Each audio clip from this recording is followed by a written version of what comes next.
क्योंकि कई बार बच्चे पढ़ाई तो कर लेते हैं, डिग्री तो होती है, लेकिन जब तक उनके पास ट्रेनिंग नहीं हो, स्किल उनकी और ट्रेन न किया जाए स्किल में, तो वो जॉब्स नहीं पा पाते हैं। तो मुझे याद है कि परफ्यूमरी में हमारे कन्नौज का बड़े पैमाने पे कारोबार होता है, तो स्किल डेवलपमेंट में परफ्यूमरी को जोड़ा और बच्चों को फ्रांस भेजा, जो दुनिया का परफ्यूमरी का सेंटर है। ग्रासे में भेज करके बच्चों को ट्रेन कराया, बच्चों ने सीखा और वापस आकर के काम किया। तो स्किल डेवलपमेंट केवल एक फील्ड में नहीं, बल्कि पॉलिटेक्निक, ITI और नंबर ऑफ कोर्सेज कैसे शुरू किए, ऑटोमोबाइल।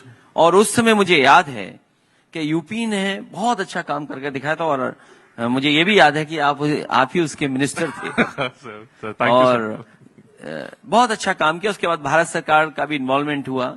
लेकिन भविष्य में अगर कभी हम लोगों को मौका मिलेगा, तो शायद ये एक ऐसा फील्ड है जिसमें जितना अच्छा काम किया जाएगा तो क्रिएटिविटी भी आएगी, प्लस हमारे लोगों को नौकरी और रोजगार भी मिलने का काम होगा।